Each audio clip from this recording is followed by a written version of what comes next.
All right. So before I start this recording, Big Homie asked me what I did for a living, and what I do. I'm a software engineer, man. I build mobile apps like Instagram, YouTube, Facebook. I work for a company called Peerspace. I don't mind saying that because I actually teach people how to program. I have a coding business called Geek Mode, and prior to that, what I was doing before I was in coding, actually, right when I graduated from college, I was a janitor. I got my undergraduate in economics, played football in college for the University of Utah, tried to play in it professionally. I had to work out with the Seattle Seahawks, then I had to work out with San Diego Chargers. Didn't get signed, and then my agent wanted to check out Canada, and I was like, fuck that, man. I was like, Canada ain't paying you enough to, you feel me? Like, for my body, man, I can make more money going to school. So that's when I was like, all right, I started doing the janitor work, and from there I did security on campus, got half off college, and I did all that, man. But the reason the company is even called Geek Mode, which is what I was going to mention during this podcast, is Geek Mode, Geek Speak, is because once I stopped playing football and once I stopped, actually fought, I boxed in college as well, and I still box occasionally. I do more karate shit now, but when I stopped doing that, then I lost a lot of support from my community. So now I'm trying to, you feel me, do this and, help people see that you can do more than just fuck people up, play sports and shit. You feel me? Obviously, I'm playing music just now, but obviously do more than music. So I'm trying to show them you can be both, man. You feel me? You're the Dosechi guy. Yeah, a little bit of everything, man. Yeah, I like that though. But you was a fighter. I mean, shit. I mean, when I was, we about the same age. How old are you? I'm 33. I'm 38. Okay, so you really from the hard knocks then. You feel me? I got like the edge of it. But back in the day, I mean, from the streets, man. Let me make sure my laptop is plugged all the way in. But when you grew up in the streets, you had to touch all levels, man. You want to play ball a little bit. You had to be able to fight. You had to be able to talk to a woman. And that's primarily why I even have you on here, man, because there's a lot of people on the internet, like I said earlier, a lot of Poindexters, a lot of people who specialize in other things like engineering, like philosophy, like all this shit, and they smart people, but they don't know nothing when it comes to romance. They switching the two. They think attracting a woman is scientific, all this hypergamy shit. I know for a fact, just because I grew up in an environment around the same type of environment as you, around the same type of culture, I knew that you had to have a mouthpiece, and you had to make a woman feel a certain type of way. You had to carry yourself a certain type of way to get women. Because I've been attractive, but I've seen some other dudes that were either better looking than me, that were more masculine than me, that carried themselves a certain way, had a better mouthpiece, that got some women. But anyways, yeah, man, that's enough of me talking about you. You tell me about, what you doing with your platform, and yeah, you can go from there. I know you want to switch it up from dating and whatnot on your platform, but yeah, tell me a little bit about you, man. Well, the reason I'm even on YouTube and have a platform is because, similar to what you were saying, I was watching dudes who I knew didn't know what they was talking about women. And early on, it was the Derek Jackson types. It was the pandering kind of guys. And I'm thinking, like, you think you uplifting these women by lying to them. Yeah. But honestly, the old music used to tell women the truth. And women used to operate better with a man and a family because they knew that there were certain things about men that they just couldn't change. Yeah. And then you get all these guys online start to tell women some things that just wasn't true. And I said, let me get online because I have a lot of experience with women. I just do. And, there's guys talking about, I don't even know the terms that some of these dudes use, but they always talk about their body counts. Mm-hmm.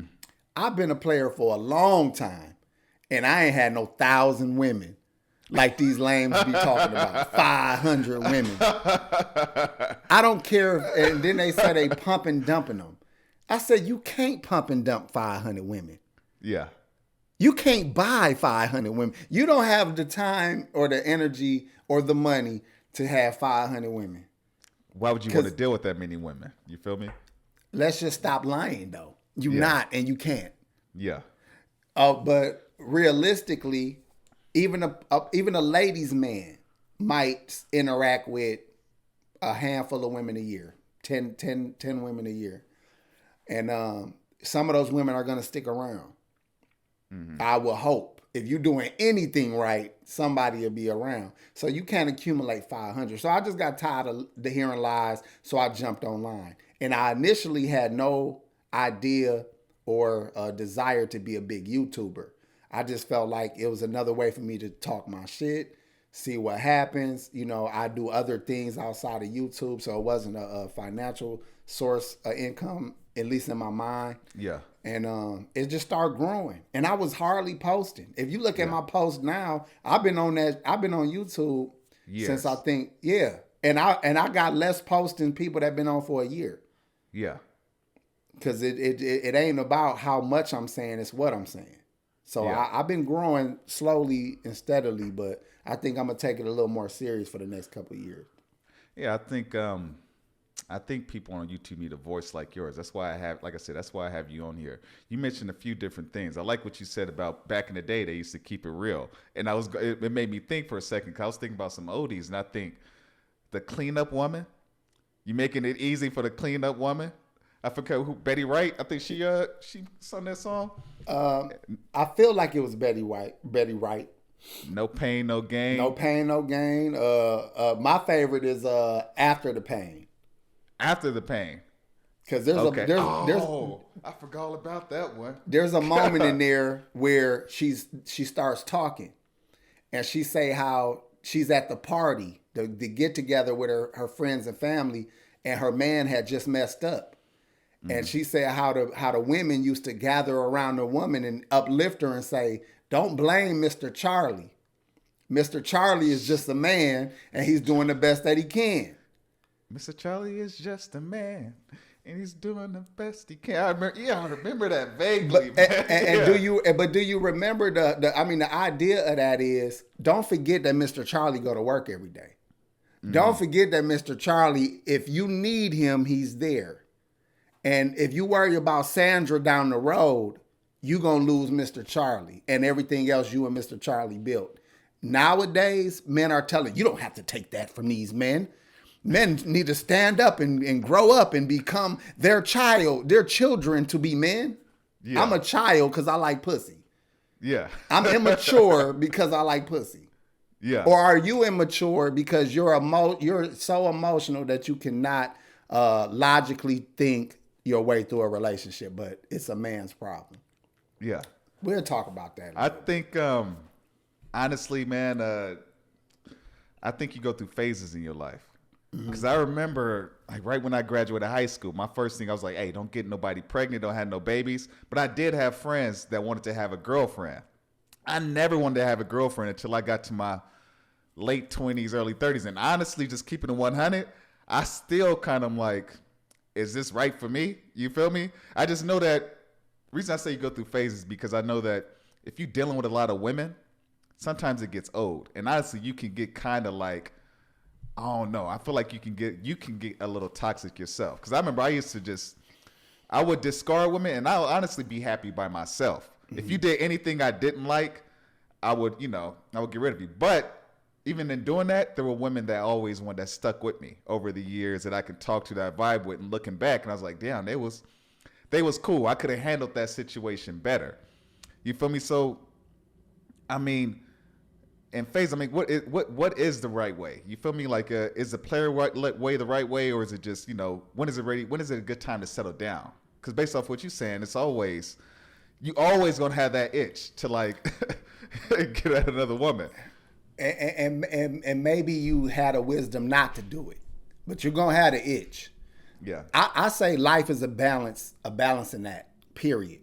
Because what you described is you did it right. You put yourself and your desires and dreams before women.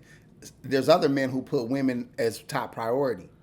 But some men use women to achieve their desires. The same way you might use school or other avenues to get where you want to get in life. There's men that use their relationships to get themselves where they want to go. Yeah. Because with the right women in your life, they can propel you just like you doing the other things that propelled you. The problem is in both of those cases when you're not propelling yourself. So how does a man use a woman to propel them? Because honestly, me thinking from where I'm from, a lot of the women who are career oriented, that came from the hood, that got their money together, they usually get with dudes who ain't go getters, who ain't doing stuff like you doing. They more like playing the feminine role. They at the house, they ain't doing shit, but they might be pounding her good. But they don't do nothing. So how does a man use a woman to propel itself? Well, see, this the problem too. Now we got to differentiate a man and the guys that's laying around in their feminine energy, living off of women. Women choose those guys honestly for security, because they're so needed that's the only thing that can make them feel confident that he's not going nowhere, even though he's gonna be cheating. She's like, at least I have some control over him. Because a man with his shit together, they have zero control. Yeah. You know, so they deal with those guys just out of insecurity. But now you ask, how can a man use women? A real man, in my opinion, doesn't take from a woman's what she gathered and built. Mm-hmm. He utilizes who she is as a woman to gain for himself. So if I got a female friend who's really good with computers, guess who's going to be doing a lot of help with me with the computer side of the game? I feel you. If I got a woman who is connected and can get loans done, guess who, when I go try to get this development thing or get this building, who am I going to get to help me? My good friend that can get this done. I feel exactly what you're saying. I had a homegirl actually help me organize what I'm doing now. So yeah, I see what you're saying. Women can serve you in other ways. Yeah. And better. Yeah. And better. Yeah. Men are jealous of other men doing too much. They might even tell you, I couldn't do it. And they never even asked the person that they were supposed to ask for you. Man. And he said he can't do it. Oh yeah? But a woman, she'll be like, don't worry about it. Matter of fact, she'll be like, give it here. They'll fill out the goddamn form for you. Yeah. They'll call you back the next day and say, it's all done. It's done. Mm-hmm. That's been my experience. That's why I don't have no bitterness towards women, because I always come out on top. Yeah. Or at least even. So I didn't take a lot of L's. You know, what you're saying is making me think about women liberation. Okay. You know, I want to say for generations, you know, women, they sex been controlled, and a lot of these Poindexters was getting more sex back then than they are now. Now that women have been liberated, they have the freedom. They got the money taken care of. Now they got the freedom to really do what they want to do and date what they want, who they want to date. So what I see is now we kind of like, in a way, we going back like industrialization. Like women can kind of go back to like their natural instincts and seek the top-notch male that they want. But, you know, at the same time, men haven't had their liberation movement. Because if men were liberated, men would know, oh, I don't have to, because men still have the mindset, I have to get married, I got to take care of her and the kids. But no, we're not living that way no more. So men not aware that they can kind of do what they want to do. You feel me? So what do you think is like our natural nature, basically what I'm trying to say, as a man and as a woman? Because women, they not really taught to do the family thing, but men are taught to do the family thing and be submissive to a woman and do what your rights as a man. You know what I'm saying? I know what you're saying. I think the real fucked up part, or excuse my language, the real issue. You can cuss, man. Okay. The real issue is we assume that men are a monolith and women are a monolith. There's type of men that are family oriented, and that is natural to them. Because you said, what's natural to a man? There's different types. There's natural men who would get sick to their stomach if they didn't have money. And there's other men that are perfectly fine with being broke.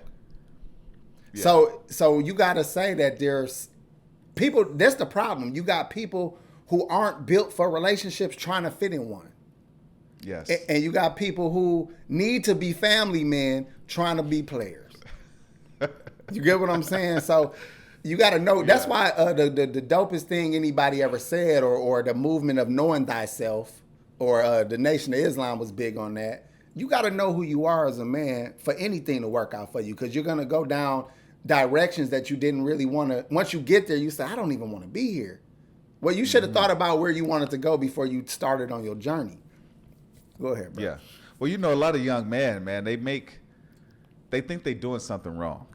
Put it like that. They think when you are a player and you're doing that, you living your life, living selfishly, you think something wrong with you, especially when you get to a certain age, because you might still have the ability to be with multiple different women. And that doesn't mean that you don't like a woman you may be dealing with. It may mean that you just want to hook up with somebody every now and then. But the way society is engineered, it basically is teaching us that we have to settle down at some point, have a family, and be that, I don't know, white picket fence type of, live that white picket fence type of lifestyle. So, man, they have a lot of anxiety when it comes to just being free and doing you and then living up to society's expectations.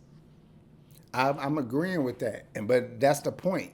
Because you're trying to live up to some expectation that's not natural for you individually, that's why people are making bad choices. What about your boy though? You had your boy on your show, and you was talking to him about y'all both married, and he was locked up, and he said his woman held him down, and he was like, man, but sometimes you want to just do your thing. It's like, but that means you ain't got no self-control. That means this and this. But your boy, that was just an hour-long podcast. You really know your boy. Was your boy a player at one point in time? Or was he always a family, No, okay, let me say this. And I'm not going to speak on him. Too much. I'm not even going to speak on him. I'm just going to talk about types of men. I got you. There's types of men who, without a woman, can't tie their shoes. Okay. So a man like that will say how he has to be disciplined. But the truth of the matter is, if you do something wrong, you're out. So you're actually enslaved. You're not doing what you want to do. You're doing what you're allowed to do. I feel what you're saying. And when you tell a man who can do what he want to do because he's self-made or he stands on his own too, you can't tell him he's undisciplined. Like, how so? Because I choose to do what I want to do, I'm undisciplined? How about the fact that I don't have a disease or don't have this or don't have that? I act in discipline. Yeah. But because my life looks different than yours, I'm tripping or I'm wrong or I'm this or I'm that. And not only that, if you tell a woman you with who you are and how you are and they accept that, nobody's wrong here. Yeah. I was just about to say that. I spoke to my pops about this, and my pops was in and out of prison growing up, and he told me, he said the last time I got out, I was stupid swole, my money was right, and he was like, I had to tell my woman, I was just like, hey, I love you, but I'm going to see other women. This is what I'm going to do. And she was with it. She basically said, keep it out the household. You just don't let me know. That's all. Just don't let me find out. Yeah. That's basically saying, I understand that, but I'm with you. Okay, well, how did you find your wife, though, man? I mean, what made you... Well, you've been married twice, right? I was. You want to hear the whole... Go ahead. Yeah, I want to know why you... I want to hear the whole thing. Why did you get married in the first time? Was you ready the first time? Of course not. I mean, okay. And then was you... Okay, go. I'll let you talk, man. Talk about that. I'm going to keep it short, but it's easy. When I was a young teenager, I had a girlfriend from 15... I met her around 15. Mind you, I had all kind of girls. You know what I'm saying? She was one of my girlfriends. And I was heavy in the streets. And when you feel like you're on your way to die or go to jail for real, like there was a time around that 17 years of age, 18 years of age where I was surrounded by enemies, literally. I'm on a 52nd Street. But I got problems with 55th Street. I got problems with 49th. I got problems with 52nd across the main street. So my little group of homeboys, we were surrounded by our problems. So the idea of me making it through that was slim in my mind. And Milwaukee is it's a tough city. Yes. So when you thinking you on your way out of here, let me hurry this up. I had a dude invite me to a church just for a revival. But I wasn't spiritual. So in my mind, I'm thinking, oh, it's going to be some hoes there. So I get clean to go to the revival to get some hoes. But the sermon was so spot on to my situation, I felt connected to the sermon. So I started going more regularly. And because I had so many things going on in my life that I thought was going to take my life or take my freedom, I got real sympathetic to what I was hearing. So I ended up getting saved. Now, if anybody ever been in the church, they will push and promote marriage on you. Because one of my biggest things of me trying to clean my life up with was my women. And I had a pastor counseling me, telling me it's better to marry than to burn. It's better to marry than to burn. And because I took the scripture so serious and my faith so serious at the time, I took the woman that was through the most shit with me, the one who wouldn't leave me if I pushed her out, and I married her. Yeah. That's why. And regretfully so, but then we got a divorce pretty quickly. By the third year, we was already divorced. Not even beefing with each other. Yeah. We just kind of fell back out of the church and realized that we didn't get married because we wanted to. We got married because we thought we were supposed to. Now, my wife now, she was my side chick for 6 years. She During saw that marriage. During that marriage. Say that again. During that marriage, and while you was with another woman. No. Shortly after that marriage, maybe within a few years after that, I met my wife. Okay. But I was with another woman.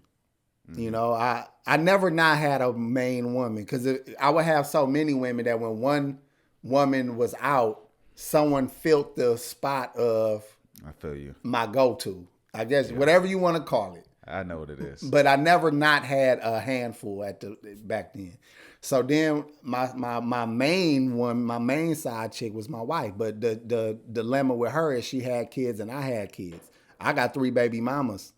Other than the wife. I never had kids with my ex-wife. So I got just random kids. Really? Yeah. I got 3 baby mamas though. And I had those on her. And she didn't leave. She didn't leave then. She was gonna deal with that shit. Yeah. But I left that situation because I didn't want that, and she wasn't focused on money like I was. And she wanted me to still be a street guy.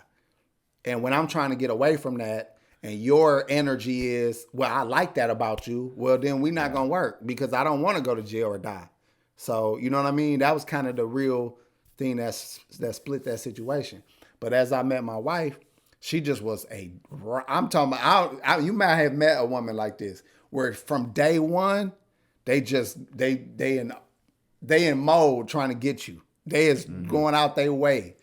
And she did that for so long and so consistently that when I ended up single again, my version of single, meaning I didn't have a main. It wasn't committed, yeah. She just was asking me to give her a real solid chance. And, women are down on women like that, calling them pick-me's and all that. But she saw what she wanted. And honestly, I'm grateful that she wanted me that bad because I would have overlooked her and I wouldn't have gave her a chance. And I gave her a plan because I said, if we're going to get together, because you got so many kids and I got so many kids, we need this kind of house. We need this kind of money put up. I came up with a plan first. And I honestly came up with a plan that I didn't think could be achieved just so I could prolong this. You know what I'm saying? Yeah. But she got to work and she made the plan happen. So that made me really like, oh, you the one. You know what I mean? Because I put a plan of action out there and you executed, amazingly. And what kind of woman do we all want? We want a go-getter. We want one who's loyal to us, at least to the sense of doing everything for us. Exactly. She's beautiful. I'm like, let's do this shit. So we went up, and then we got married. We had a ceremony in Hawaii, but didn't put it on paper. Yeah.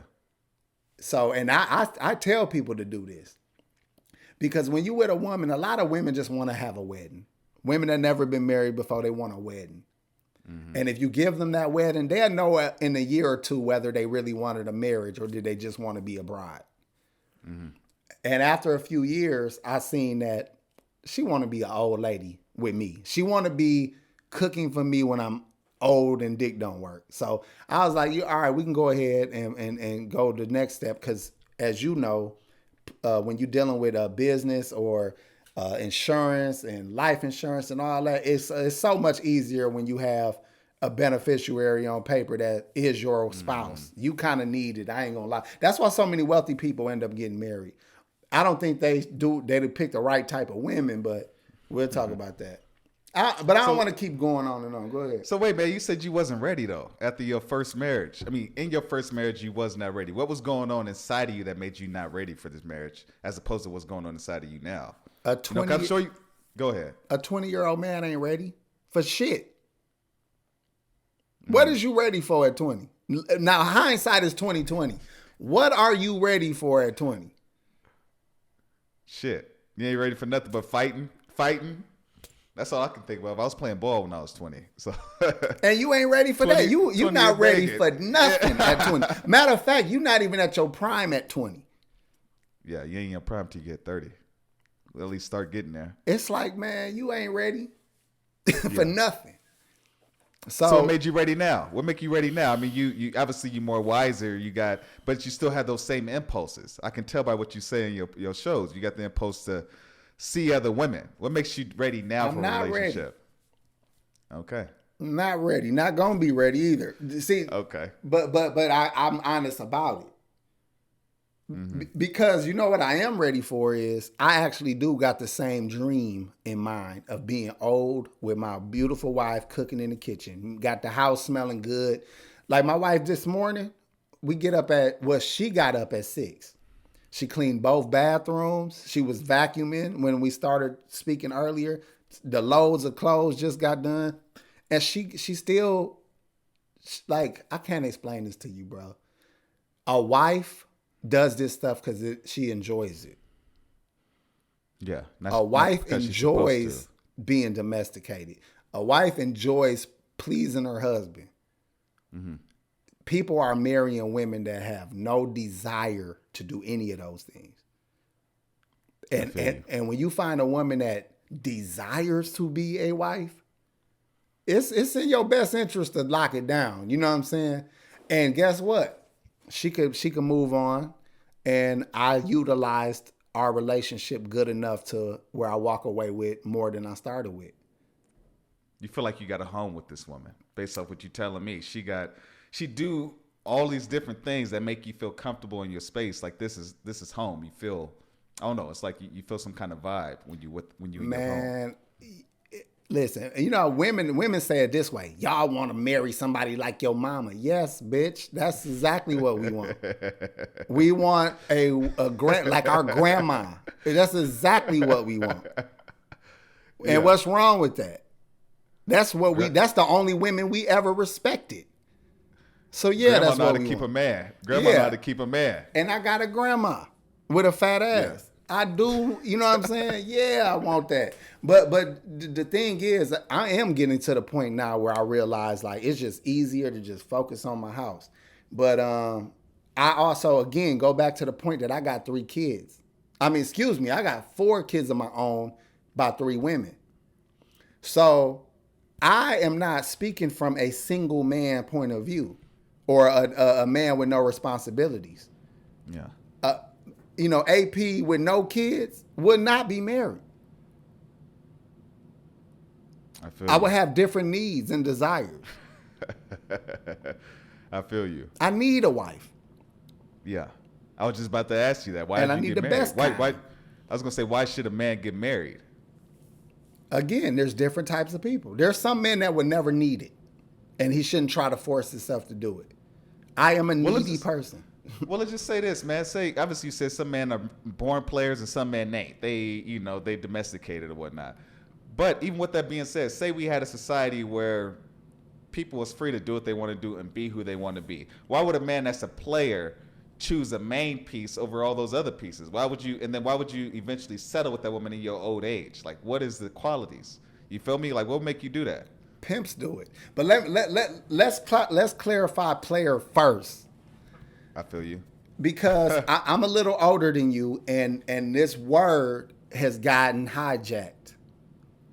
players did not mean cheaters. Players did not mean the type of dude who just want a bunch of women. Players used to mean you had finesse with all women.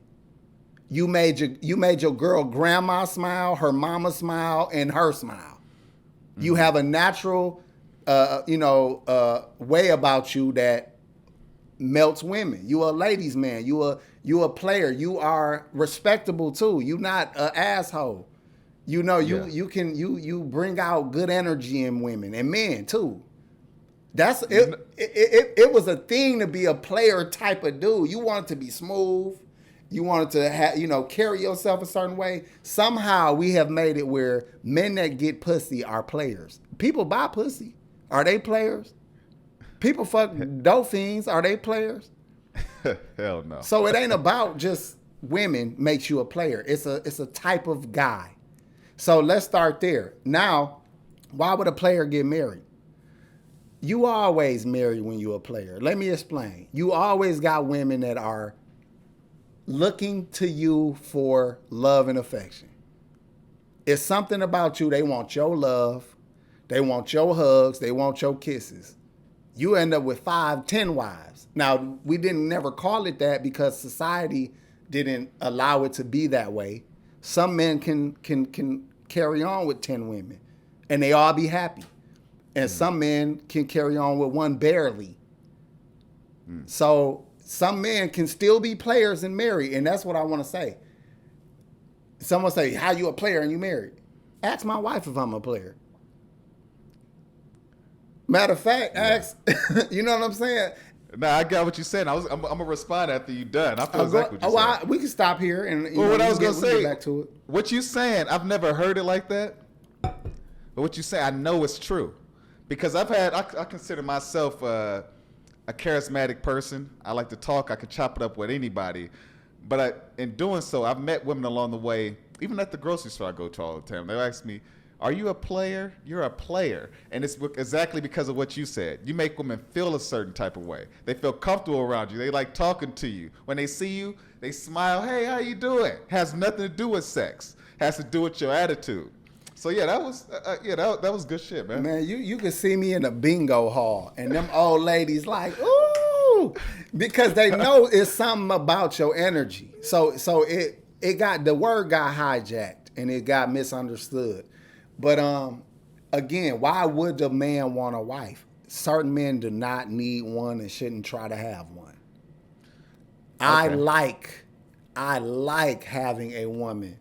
I like having a main squeeze. I like having a woman that I could go down on with confidence. I like having a woman that's, makes the house smell good. Yeah. I love that. Now, somebody say, I can just hire a maid. Okay, that's the type of guy you are. Have at it. I remember my when you said make the house smell good, I remember my grandmother every morning used to have breakfast ready. You wake up, you could smell it in the hallway. It was a whole nother vibe when I was a kid. Man, I'm telling you, sausage in the air.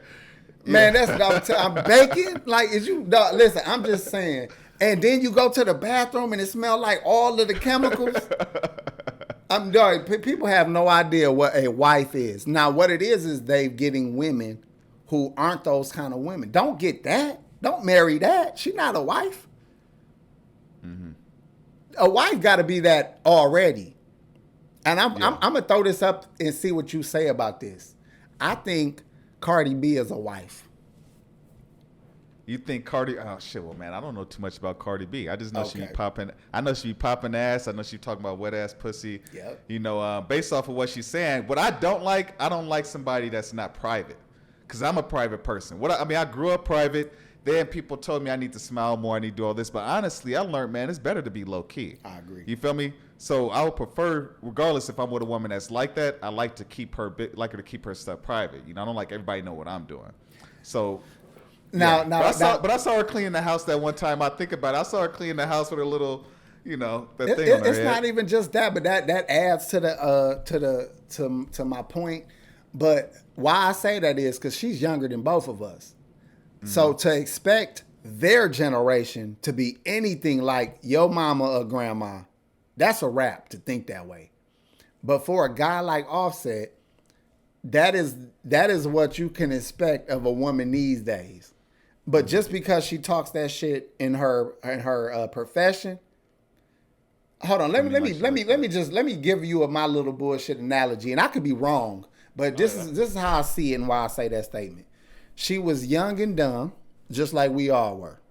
She was a poor girl in the projects. She started selling pussy. It was fucking normal for just the same way some of us took to drugs, selling drugs, she took to what the hustle was of the day.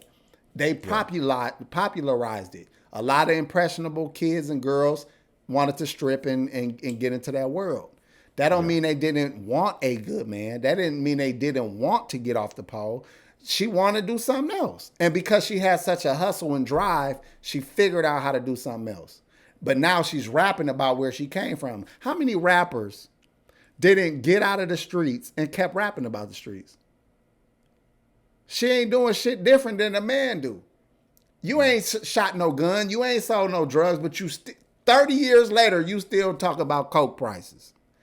And she is now out of the streets, still talking about the stripper days because she knows those girls that are there. She knows that mindset. She knows what the society is promoting. And she's just trying to make money now. But what I see now is a girl developing and getting older and has a husband, that which a lot of women can't say, getting cheated on left and right, holding it down though, raising her child, and a good man can take her to another level. Now we gotta account for that too. How many men know how to raise women?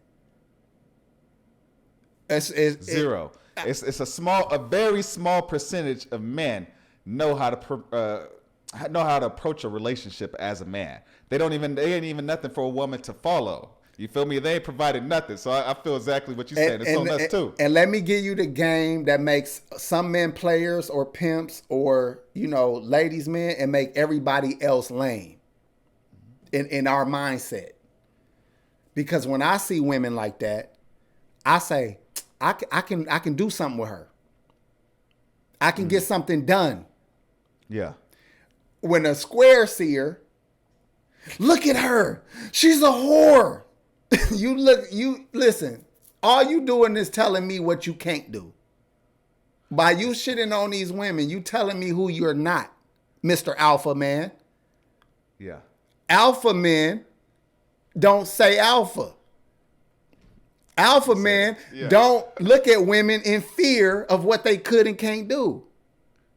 Yeah. We looking at what can I do with this woman. Oh man, I'm glad that you dropped that because you didn't give this example, but it made me think of like some women that I wasn't that attracted to. Even when I saw them, I treated them like the women I was attracted to. And because of that, we've developed some kind of friendship, and they willing to. If help you me in call other them at types of any ways. time and need something, because see, you're a player. Are you married? Yeah. No, but I'm seeing somebody. I'm in a relationship. Okay, but this is what makes you a player. Let's say you got one woman and you playing her, you macking on her, you loving on her, you smooth with her, you finessing her, you developing yourself through her. That's player shit. You can have 1 or 20. That don't change the fact that you're a player. But if you a lame, you could have 20 women that's clowning you and you getting used by, or you could have one that's dragging you through the mud and you still a lame. I notice a lot of lames have the highest expectations of women. The guys that's cool with women, they don't really care. They more like, it is what it is. You feel me? That's what I'm trying to tell you, man. Like that's why I'm trying to tell you, like, there's no way you got game. There's no way you a player. There's no way you an alpha. If you worried about what a woman does. Yeah. Your mind ain't even on the right.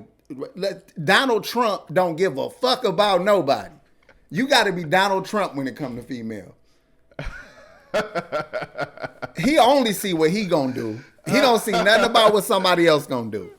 Yeah. And it's that same energy. It's like you and when a woman, let's say a woman gets one over on you, you're supposed to smile and laugh like, Good one. You know what I'm saying? Good. You got me. You know what I'm saying? But that's chess players. People, and I bring this up a lot because I hear that saying misused so much that this is chess, not checkers. But a chess player ain't tripping about taking losses because the ultimate goal is so much bigger. That's that life.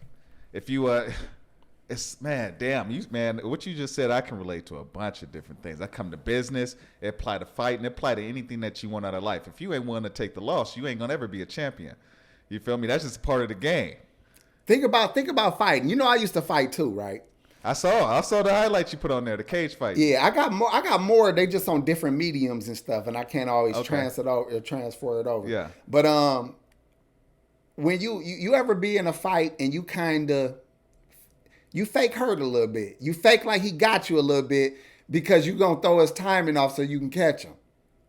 Yeah. Or you know, it's trying to get him relaxed so you can catch him slipping. Strategy.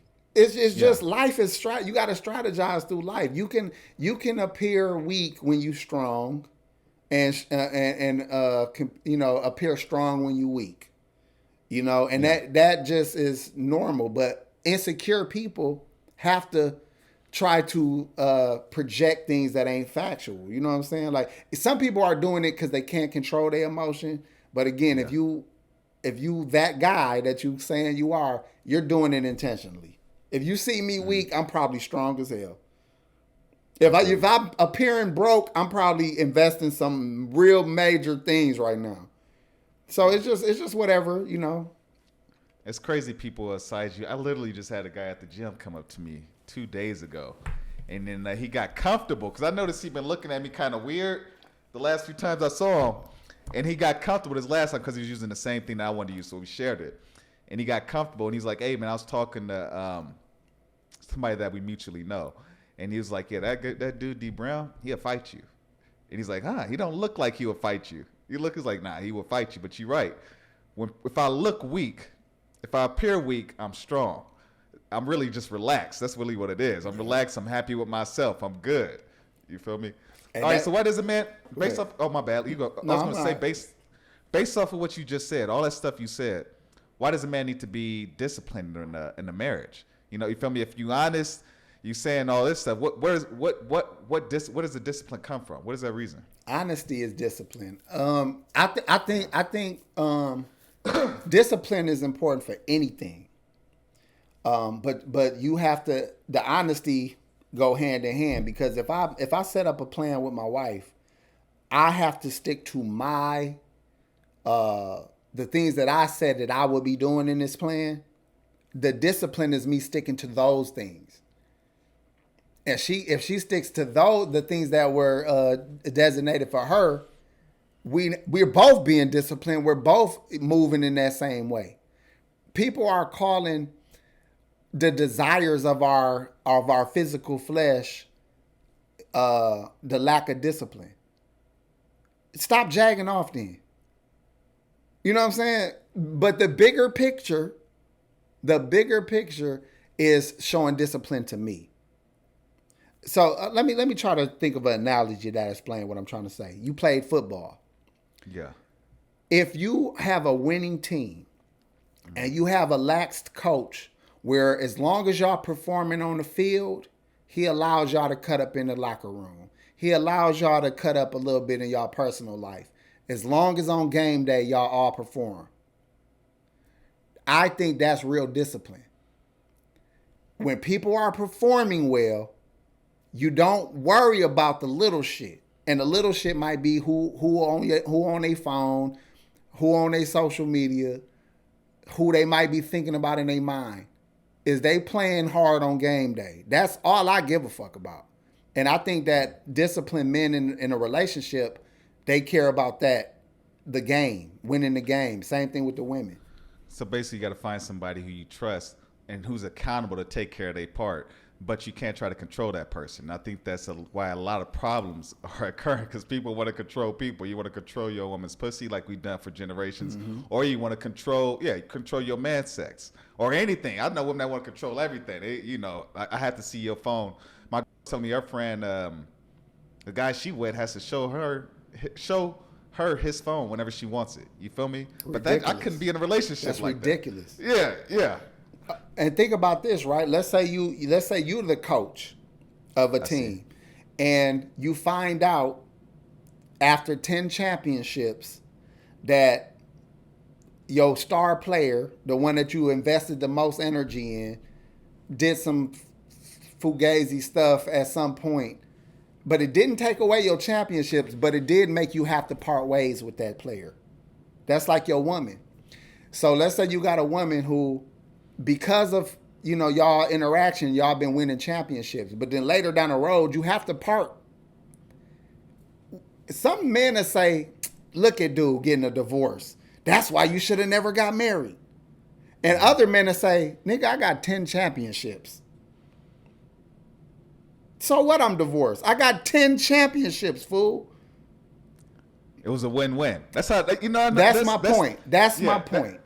You didn't lose nothing. You didn't waste no time. You didn't lose nothing. Now you get to go into retirement with 10 championships. Let's say those championships is 2 businesses, 10 properties, land down south, a fucking house in Ghana, and you 50 now, and now you back on the market. Mm-hmm. You won. You know what I'm saying? Who care who fucking your wife? She won too many championships. Go ahead.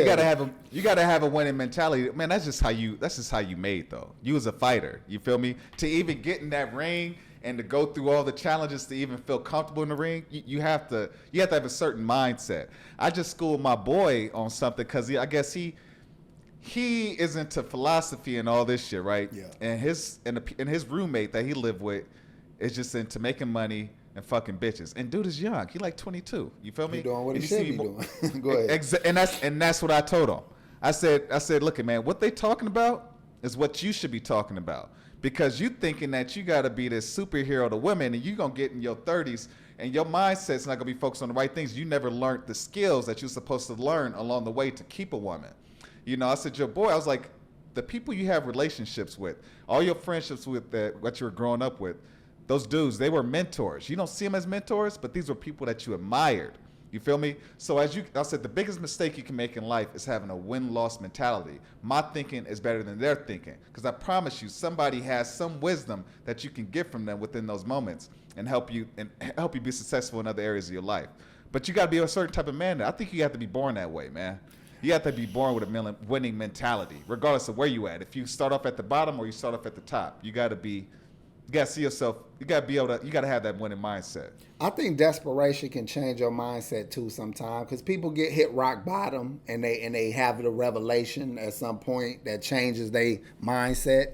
But I do agree with what you were saying. But I still think it's hope for people if they get to a place and a point that the light bulb finally comes on. But like with the young man who all he doing is make money and smash women. Yeah. When he finally finds a woman he wants to settle down with, his sexual experiences will help keep her, like you were saying. The other philosophy dude is going to dry a woman's pussy up trying to philosophize to her. Yeah. Women aren't that deep. Listen, I'm not going to say all. Most women aren't that deep. And even the ones that are, it's a time and a place to be intellectual with them. Mm-hmm. The smartest women in the world want to be a bitch and a hoe on the weekend. So you gotta again have a balance. I think I said that at some point. If you have a balance, you're gonna be all right. You're gonna fare well at some point if you just balance out everything. That goes, have a little bit of bad and good. All this matters. Go ahead. Okay, let's say you have a solid woman. Okay. How do you get a woman to cooperate with you? You know that women are emotional by nature, so they're going to be emotional timers, so you're going to have to take that. But how do you get a woman to really follow your lead? You feel me? When you in your long-term relationship, things fall out of place. How do you correct the direction of the relationship and get everything back online? I think I'm using analogies again. It go back to being a good coach. If you don't know how to communicate with your particular player, you're never going to get them on the same page. You calling plays and they going out there doing something else. They got to believe in your plays. And that only comes from a win-loss record. They got to see you materializing all that shit you've been talking. The woman that you with right now, Okay. you said from day one, she wanted to let you know, she let it be known that she wants you. Mm-hmm. You didn't have to do nothing. And then over time, she saw how you moved, and she still decided she wanted to be with you. Look at what I'm doing. Look at what you're doing. There's women who will still find reasons not to like, reasons that reasons to not follow you because of what you're doing. How do you? Well, shit. I guess I'm thinking about you just don't fuck with her. That's what I'm thinking. Yeah, you just don't fuck with her. If she ain't really trying to follow your plans, even if you having sex with her, because there's women. I know you know this. There's women that you can have sex with, but for whatever reason, Can't get her to do shit else you need. Exactly. She ain't gonna follow. She ain't gonna fall in place. She ain't gonna see things your way. Y'all can't build together. You feel me? So. And yeah, and again, that's the point. That's why I say choosing the right woman is the more important part. It's not a woman's fault if she ain't shit. Yeah. She wasn't. She'll be that. She'll be what you're looking for. She might be that for somebody else, but not for you. So it's up to you to say she's not. She doesn't fit on this team. Mm-hmm. No hard feelings, but she don't fit on this team. And that's what I'm trying to get at with this whole conversation. If you making decisions for the bigger picture, you can detach your emotions from these small things. Having to give somebody up, having somebody to have to move on. Because your real focus should be how many wins. If I got to give up a couple pawns to get somebody queen, fuck it. They queen off the board. Or whatever I'm trying to do in life. You know, it's about the bigger picture, man. And people think the bigger picture is loyalty sexually from a woman. And like you said, you can't control a woman's body. You can't. That's exactly what somebody sees as loyalty. That's what somebody think. That's what people see in our culture. That's what people see as a good partner. As long as they not fucking nobody else, they cannot have no ambition. They can be slapping, beating you. Don't wash her butt. But she ain't cheating. All right, whatever. And guess what? The woman that does might possibly cheat. Might. Yeah. If you don't know, it don't hurt you. Let's say you find out and you want to separate. That's fine. You're not wrong for leaving a woman. And a woman not wrong for leaving a man that cheated. But what did y'all do in that time that y'all was on the same team? It don't hurt so bad when you say, I gained this, that, and that in this time frame that I was with this person. Now when y'all see each other in the streets, y'all actually kind of still fond of each other. Might start fucking again, but y'all don't be together because you like, man, we had a good run. Remember when we did, imagine Jay-Z and Dame Dash, they don't fuck with each other, but every once in a while they might see each other and be like, man, we did it. We did it. You just got to let your partner be. That's really what it is. You got to let them feel free. You feel me? Free to do them. You let somebody feel free to do them, they always going to feel comfortable. They always going to come back. You feel me? They're always going to fuck with you on some level. I mean, I have women that hit me up that I ain't spoke to since I was 19. But they hit me up like, hey, how you doing? Check in, see what I'm doing. Because it was cool. You feel me? We had that type of relationship. Why is marriage more for a woman than it is for a man? Because I think that's incorrect. You said that on one of your videos. Yeah. I think it's incorrect. Okay. But I know why you said, but I think it's incorrect because I know why women want marriage. They want to have, the guy that's home, that's loyal, to have his kids, somebody they can depend on, not mess with nobody else. But men, if we look at marriage through a woman's eyes, we're going to think it's not for men. But if we look through it like on some player shit or some king shit, then, we both winning from that situation. So why would you think, so basically, go back to my question, why would marriage be more for a woman than not for a man? Okay, in my opinion, I think the desire to have a legal binding agreement with somebody is the only way a woman feel like she has some security without you leaving. A man could have the exact same desire to be with a woman for years and years and years without putting it on paper, without getting married. So, or even having a wedding. I could give two shits about a wedding. I can give two shits about a paper or a ring. Because I already might have decided that I'm going to have this woman for a long time, if not forever. But a woman desire is only based on the fact that I need legal help to keep this nigga in the house. I need legal help to have some control over this man. Yeah. You get what I mean by that? So they need to be married to you. Matter of fact, even the initial institution of marriage was for a father to know that he's giving up his daughter to somebody able to support her. So I need to know that she good. You know, and she needs to know that she good, because she need to know that even if you don't help me, I'm going to the court to get the goddamn help. I need to know that it's not as easy for you to walk away. So I think that's they're doing it out of that mindset. Yeah. So I think you you went on something deep. You making me think, because at first I always thought marriage was created for women, but honestly, based off what you're saying, I'm thinking marriage, the institution of marriage, was created for men. Because if men had it their way, men would have a bunch of babies everywhere. They'd be hooking up. A few men wouldn't. But if you can control a man's sex and his behavior, then it's going to, it kind of, in some kind of way, it takes some of the responsibility away from like the father and all these other institutions. So maybe that's why we had it. I don't know. Maybe that's why one of the reasons why we had it in the first place. You said that our generation is being built for polygamy. Why do you think our generation is being built for polygamy as opposed to older generations? I don't think people have the abilities to function in a traditional family sense. Men don't know how to appreciate women. Women don't know how to submit.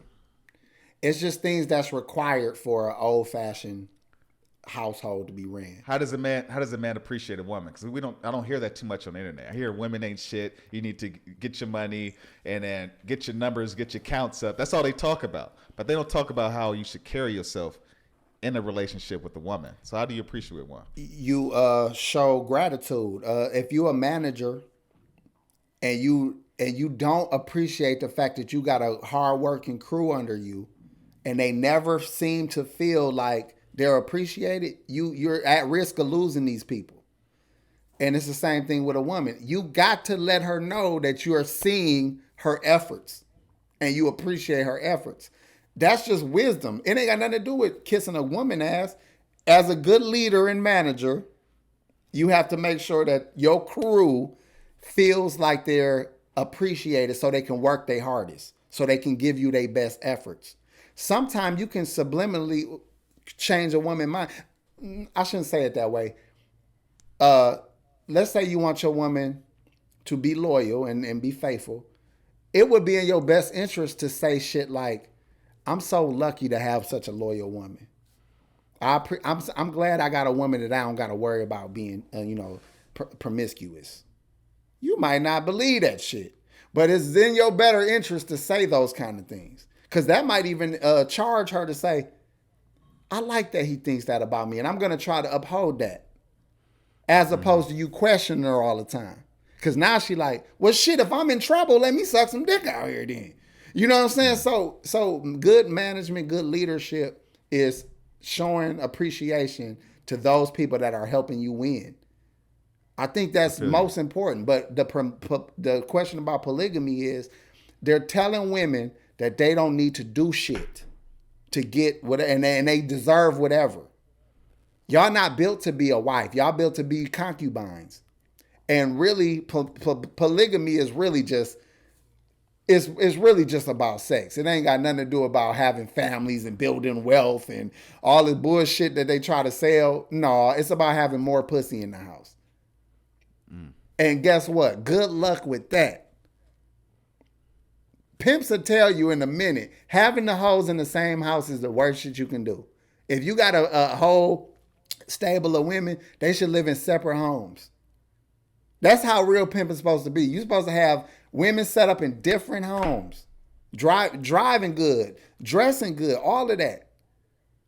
But you throw them all in one house, you a goddamn it's a group home now. That's how the Mormons handle it. It's a group home. Yeah, they do it in a player way. They give them different households. So they do have the traditional polygamists out here, but they have them all. Each wife has their own separate house. It's the only way to do it, bro. And even when it was done in ancient times, they had their own tent, shack, TP, whatever the hell. You know what I'm saying? But you can't have all that in one spot. You can't. And I don't even know why I went there. I don't even know if I answered your question adequately. No, you did. You said, why are women today built for polygamy? And I think you did answer it. You said basically women are being built just for sex. Mm-hmm. If you look at Instagram, you look at any kind of the media, all women are doing are promoting their bodies. Mm-hmm. They showing their skin, and then they also have all these pets and shit. So it's letting them know, oh, I like my pet, my cat. But they don't ever show a woman. They don't show women images, even TV shows. They don't show women images of how to cooperate with their boyfriend, a man in a relationship. So even with that being said, say you a man and you're a good-looking guy, you got your money right, you have options. Mm-hmm. You have access to all these beautiful women. At the end of the day, it's just the body. You feel me? They're not doing anything else in their personality to really build that household. You feel me? Do those womanly, wifey type of things. And women like women too much nowadays. I think that's so stupid. It's stupid. It ain't. Hey, look, man. It ain't nothing wrong with being gay. If you gay, you gay. But I know women who ain't gay trying it that they feel uncomfortable. They have so much anxiety around a man, but they want to get a woman's approval. So they just doing shit. I think they're trying it too. But let me say this, and I want to see what you think about this. I feel like what has happened is the same energy that Caucasians have taken against freed blacks is the same energy that men have taken now that women are free. The same frustration and the same talking points, the same irritation of women doing what they had in their heart to do when they couldn't. They're now allowed to do it, and men are mad. They sound just like white people did when the slaves got free. What do you think?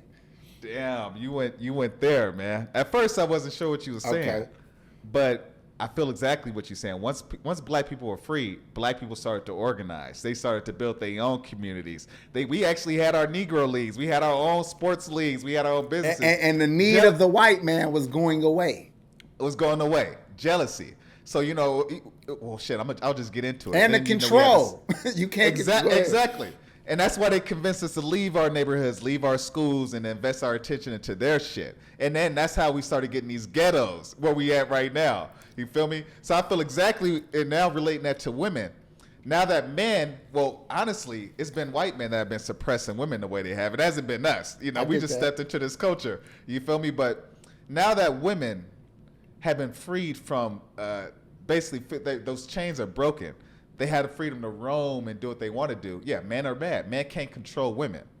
Yeah, and they don't want to they don't want to develop the skills. They don't want to have the losses and develop the skills to actually become the man that women want them to be. So I think, honestly, I see what you're saying. I think I'm curious. I was telling my girl this. I'm curious to see what happens in the future. Me too. I'm curious to see what's going to happen. Either men, honestly, I think the man that's not going to do nothing, they're going to get violent. They either going to kill themselves or start killing women. Whoa, I didn't think about that. That's what I think. I didn't think about that. If it really gets to animal in nature, and then men, we aren't pressured to get married, and women can kind of do what they want to do. We can do what we want to do. There's going to be a whole segment of men who just ain't ever going to achieve nothing. They ugly. They have no ambition. Mm-hmm. Or if they good look, if you have no ambition in life, period, you're not going to take care of yourself at some point in time. You can only stay young forever. So I think some men, they're going to go so angry that they just going to start, gangs going to grow up, gangs, they're going to get to gang shit, or they're going to start getting more violent. You feel me? That's what I think is going to happen. Darren, let me say this real quick. Do you... Oh, and it's Duran. Duran, I'm sorry. Bro. I'm sorry, brother. Duran, I never had to say it out loud, so I apologize. Duran, when you look around yourself and your colleagues and people you know, do you see more people in relationships? Because me personally... Yeah, online I see a lot of single talk and single people, but in like my surroundings and people that I know and even people in my family, everybody got somebody. So are we just overly bombarded with single people talking shit, and a lot of people are doing just fine in their relationships in the world, or is there a real problem in relationships? Like, are you getting where I'm coming from? I do. You kind of, the last few seconds kind of made me think. Because you said, in my everyday life, do I see people in relationships? In my everyday life, based on the conversations that I have, no, I don't see a lot of people in relationships. But in the people that I hold, that I consider my family, I don't do the friend shit no more. As I got older, I think if you don't bring any kind of value to my life, I mean, what is it? So the people that I love, I have a good friend in Korea. He married. I have a friend in L.A. He got his woman. My friend in other places, and also family members. They all have somebody. None of the people that I really fuck with are alone. Yeah. You know what I'm saying? So maybe the people that I see on a daily basis, maybe they got somebody that they don't want. You That's know true. what I'm saying? Because what made me say that is I'm thinking like, I'm like, I know a lot of people that got a relationship. They got somebody. But now that I think of what you just said made me think that, you know what, they online too talking shit because they don't want who they got. So everybody just miserable out here and not feeling like they all feel like they're failing at this thing called relationships. Yeah. I'm writing a book right now. I don't want to put the title out, but it's centered around how I believe the future is going to look when it comes to relationships, and it's really not about relationships. It's about finding happiness in your life. But it has to do with how we relate to each other, men and women. But the happiness part, I think I got the formula to get happiness going forward. Because I see the misery is coming from people that lack of control that people have, men and women. Women do not feel like they can have control over a man and vice versa. So everybody's walking around so vulnerable with their hearts. I feel you. Hey, I had to look at my my audio book. There's a book called The Seed of the Soul. I mean, as I've gotten older, I just gotten more into books. Yeah. So there's a book called Spiritual Partnership, right? And it's talking about exactly what you just mentioned on some level. It was saying that before in the past, relationships were built on survival. A man tried to marry off his daughter, make sure he married his daughter off to a woman that had resources. And man, they got married, they wanted to control the woman's sex. She had to be a virgin. So a lot of marriage was tied to survival and control. But now we're moving into a society where women have that freedom. And then eventually we're going to have that freedom, and it's going to say, okay, so what's going to keep us together? We don't need each other to survive in the old ways that we did before. And they're saying that people are going to start building relationships you're going to start building your relationships based off of a person's ability to help you grow. You said before, you gave the championship analogy. It's not a loss if you won 10 championships. And I bet you became a better person, a better version of yourself throughout those 10 championships. And this book is kind of saying the same thing. It's saying that in relationships, we're going to approach it as, is this person helping me grow spiritually? Do I feel good with this person? Is this person allowing me to be free? You feel me? Mm-hmm. So I'm not sure if I got lost in what you were saying, but your book is kind of around it within that realm. Very similar. And I'm rough around the edges, so my approach is always going to be less philosophical. It is philosophical, but it's street. It's street philosophy. A little ignorant. That's a good way to have it. You know what I'm saying? But it come across well once you get where I'm coming from. And I feel like what women need from men is I'm trying not to give too much away, but I might as well just speak freely about it. I think what women really need from men is physical pleasure, and that doesn't necessarily mean sexual penetration. It could just be hugs and kisses or a chest to lay on. And then they also need like joy. That joy can be in the form of a nice dinner, some laughs and jokes, some type of memory, some type of event. And people stop doing that. Men don't feel like they gotta give a woman nothing. They don't gotta take them nowhere. Don't gotta do nothing. And then when they come to sex, they're not even performing at a top level. When it comes to giving them intimacy, they think that they simping by being sweet and kind to a woman.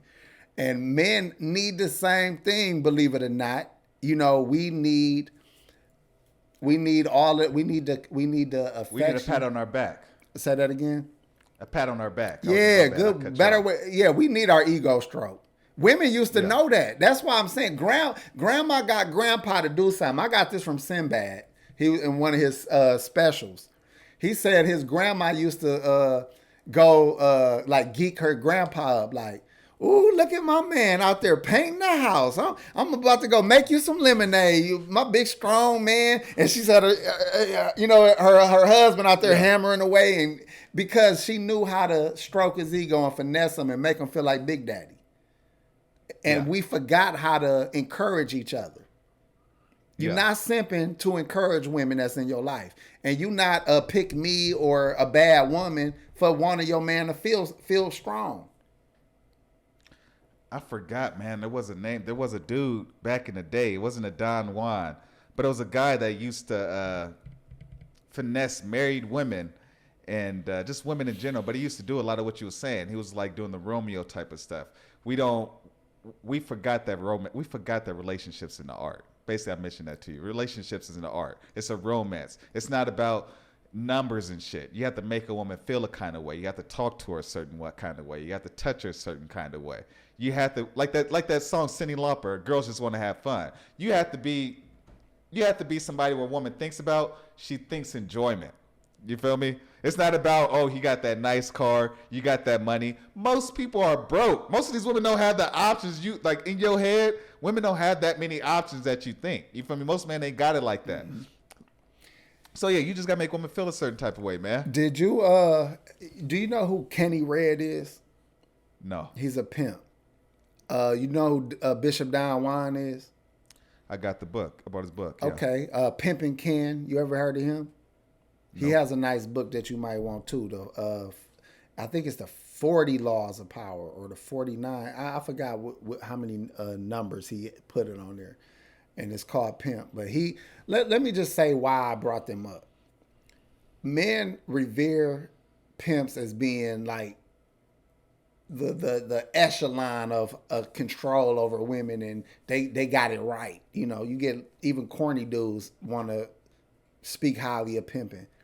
But if you actually investigate how they lived and how they treated women, you'd be surprised. Very chivalrous, very sweet, very kind, very loving to women. And the whole true pimp hoe relationship is pimps is the only type of men that could love a hoe. And hoes love pimps.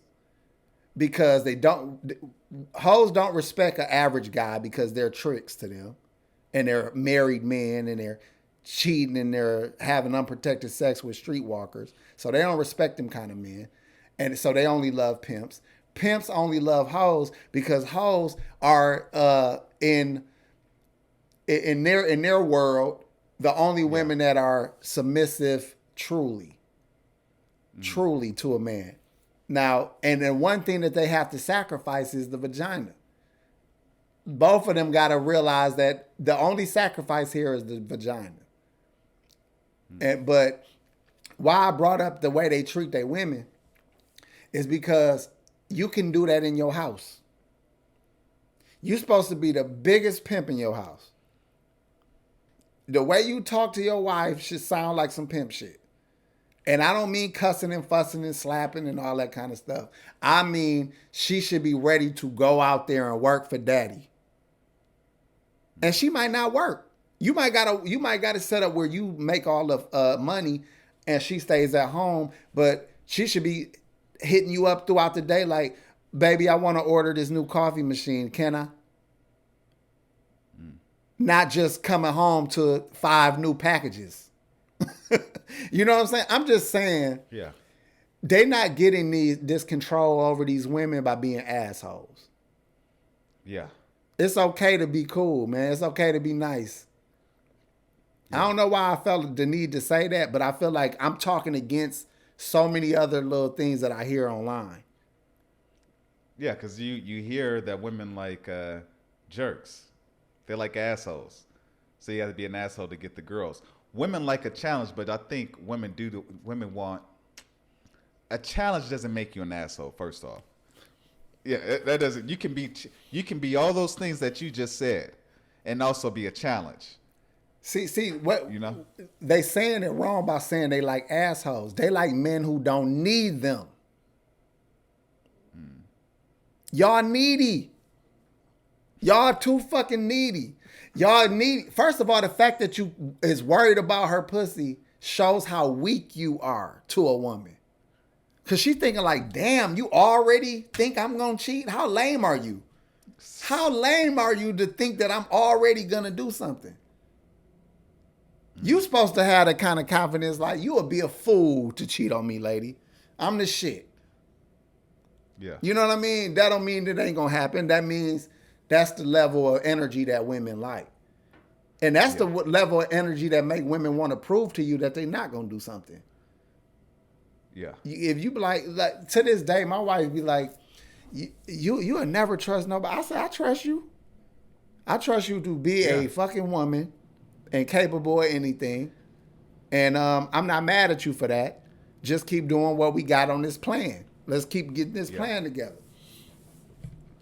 You trust her to be her. Yep, and I'm cool with it. But it's things that you could do that make me might not want to be around you.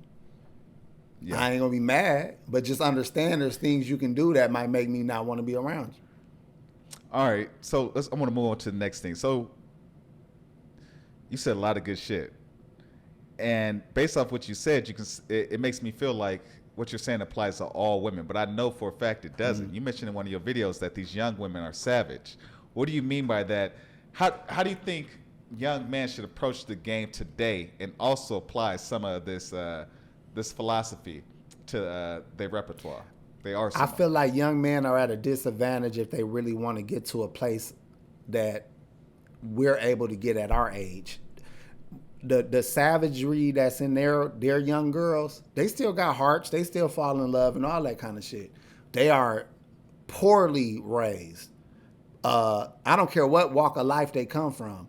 Their ideas about relationships is get what you can get and protect your heart at all costs. With that approach, you have no chance at having anything that we used to try to achieve. So I think now young men should not be trying to get serious until a woman's much older. And I also think that sexually, their thing that they should be doing is what the young man was doing. Get money and get your sex game together. So when you are ready, and when you find women that are at the point of life that they're ready, you can actually bring something that y'all both enjoy. You know what I'm saying?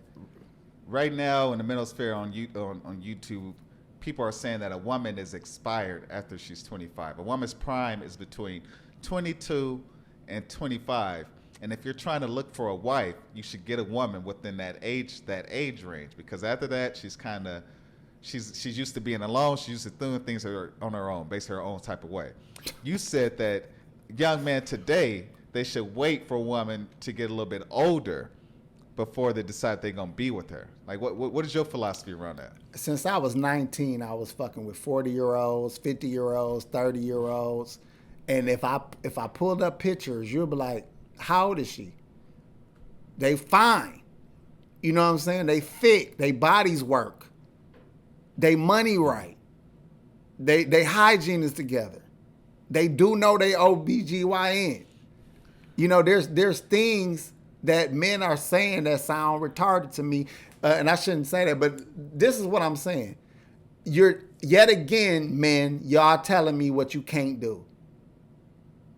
You're saying shit that don't make sense because you're trying to explain away why you don't got no hoes. You ain't got no 20-year-old ones. You ain't got no 30-year-old ones. You ain't got no 40 or 50-year-old ones. Because the men that do have them all. You might got a little young thing. You might got an older one. You don't care because you looking at women. You don't ask no age. Who give a fuck?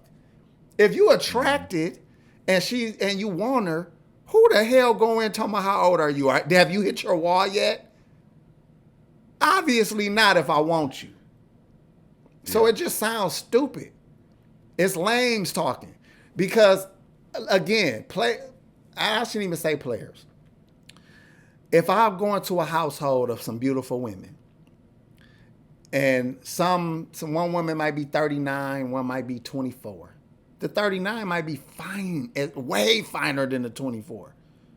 They both look good, but the 39 one might be like, holy shit. So you telling me I'm not supposed to approach that one? Is that what you're saying? That sounds stupid. And then when they're set in their ways, you know what you just told me? You can't make women do shit. You lame as fuck. You can't make women march to the beat of your drum. It's not her fault. It's not her age. It's you. And that's what I hear when I hear all that stuff. And it sounds stupid to me. Kevin Samuels is big on talking about age and that. I understand why he says it, and you got to realize how old he is and how his upbringing was. Well, check this out. Kevin Samuels, he's old, but he grew up during the Tupac and all that shit. True. He ain't fucking. That's a good point. He ain't like our grandparents. People think that he was back in his day. He is the same age as my parents. My parents was wild. They was in the streets. He was in the same shit. You're making a great point. But what did people his age aspire to do when they got it together? I see what grandma did. Okay. You know what I mean? I'm probably the last end of that generation that saw grandma or grandpa or that old thing that's no longer. That's why I said the new girls are savage, and you're not going to get that out of them because their grandpa is Kevin Samuels, is Tupac, is Salt and Pepper. You get what I'm saying? So they grandparents there's no hope for these young dudes because these young girls are savages, like I said. So and my book is talking about the new way that relationships are going to look. They're going to look where a man has his own apartment and a woman has her own apartment. That a man sees her when he's ready to, or when they schedule it, where they go on a date, where they get sex, and they enjoy those moments, and then they go back to their separate homes. If they want to have a child, it's going to come like a conversation. How are we going to co-parent? You're going to say that before you say, let's get married. I think in 10 years, the way things are going, it's going to be contractual as opposed to natural. And the people that will do it out of need. Poor people are always going to get married because they need to stay together for finances, just to make the bills easier. But I'm saying going forward, you're going to have a married couple in the same apartment structure, but not in the same apartment. You dig? If that's even going to happen. That's what I'm seeing. So I don't even know where I went there, but nah, man, you made me think about some conversations I had. I was saying that I think women are being lied to. I think the government is tricking them and training them to be lonely because it's teaching independence.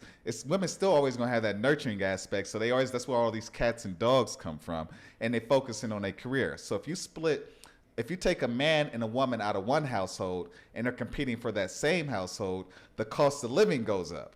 And if you have men and women competing for the same jobs, the wage goes down. So poverty is going to rise. It's going to be harder to live. And I said, eventually, I see a lot of women being lonely in our old age. Hey, socialism. They act like socialism is the worst shit, but they creating it in front of your eyes. You're going to only have X amount of jobs, and you're going to have X amount of housing, and they're all going to look the same. All the houses are going to look the same. All the levels of vehicles. Look at how all the fucking Teslas look. You're not going to have the options of beautiful cars. We're going to be driving, everybody going to be uniform in a minute. And the government is going to have to step in. Either people going to die off, or the government going to have to step in and create this new society where you're giving your job. You're not going to leave for work at some point. The prisoners will be the producers, and everybody else will be on the computer at the house. I got a question for you. I grew up in a predominantly black area, black environment. It was, like East Palo Alto, Oakland. That's just how it was back then. But since I've been in Utah for college, predominantly white. And I do see the difference in the way that women carry themselves. Maybe it's a class thing. I'm in a way higher class than I was growing up. But I was saying this yesterday. I can't remember who I was talking to. But I was saying that I think the feminist movement impacts white women a lot more than it impacts other groups of women, because other groups of women are still having a lot of children. But I see a lot of high power white women who either have one kid or really not that many kids because they so focused on their body and their pets. So I was telling her, I was like, I wonder what, and I said exactly what you said. I said, I wonder what the government's going to do when the population size kind of goes away, because it's kind of taken over. It's not just black people. We represent the black identity, not just in America. We represent it around the world. I've traveled outside the country. People that are black that are from other countries, they look up to us. 100%. It's the same thing it's the same way for white people in other countries. They look at white people in America as an archetype, and if you like go and look up like something like the media in other countries, they kind of start to mimic the American female. You feel me? And I can see basically with all these westernization is all these types of movements we have. I can see the birth rate going down. So I was wondering what the government's going to do. But you kind of were answering that question. I think that's intentional anyway. I think imagine if you the 1% and you realize that technology is taking away the need for people. And if you can't feed all these people and you can't house all these people because there is no jobs, not because you're not going to get them, we don't need you. And the way they operating, even when fast food can be automated, like, come on, bro. Like, they don't need people. And so now they're not in fear of an uprising, because pretty soon it's going to be to the where we know where you are. We have cameras that can read your facial structure. Your crime is, you're going to get caught for every crime. So that means everybody that does a crime is going to jail. You remember on Demolition Man, he cussed and a ticket come out the wall. We at a point now where they're setting up a structure now where you're not going to get away with anything. And there's going to be a lot of people trying to do something because they're just trying to survive. Whether it be white collar or other crimes, people are going to always try to survive. But now you're getting caught for sure now because of the way technology is. So now you have a slave class, which is prisoners. You're going to have some out working in a social society where they're here. This is your computer. This is your job. This is what you do. And then you're going to have the wealthy. They're going to always do what they want to do. You know, and then I'm just saying and then they don't want relationships. They don't want kids. They don't want people can't live past 50. You know what I'm saying? They know what I think. And I'm not trying to make this like a conspiracy. Keep going, man. No. Keep talking. This is good, man. You know, people think things are just conspiracy. Some things are just common sense. If me and you ran the world, we would have to figure out how to keep everybody from killing each other. Some of the things that look like that they're being done out of evil intention might just be people, the wiser, saying, if we don't do this, it's going to be even worse. We might have to manipulate some things that look a little evil, but it's actually for the better of everybody else. So do we lose 100 million and keep everybody else? Or do we lose 2 billion because we didn't get rid of 100 million? It is almost just reasonable for those in power to make tough decisions in regarding the population of peoples. I feel you. I feel exactly what you're saying. I never thought about it that way, man, but I think you're right. Based off the way we're growing and how we're creating, you have to think about population size in the long run. Because if you don't address the population size in the long run, ultimately you're going to be the lower class, the poor class, the class that's usually more violent is going to grow. And that's going to be more problems. So if you address it right now and create some kind of plan, you can minimize it along the way. There was a video, there was a YouTube, I can't remember this dude. I was watching a YouTube video and he was talking about, he didn't mention the prison class, but he did mention the wealthy and the poor. And he was saying that a lot of these jobs, like you said, they're being replaced by people. And he said the cost of living is going to go up so high that people aren't going to be able to afford to have their own place. Eventually, we're going to go back to how we were, I want to say, 1,000 years ago. When we were small communities and we had people in the community that specialized in plumbing, or somebody in the community that specialized in electrician, or somebody in the community that specialized in like, I don't know, like making clothes or whatever. But it was saying that because we're going to be so, the cost of living is going to be so high it's not going to be that many jobs. People are going to be so dependent on each other that we're going to have to return to those small little networks. And you know why that before. sounds good in theory, but I disagree, is because the same way technology is growing, the same way your do-it-yourself industry is growing. I don't need you, plumber. I can do this shit at, they done made this system so easy to fix at the house that I don't need a plumber. I don't need, some of these trades are even going to go away.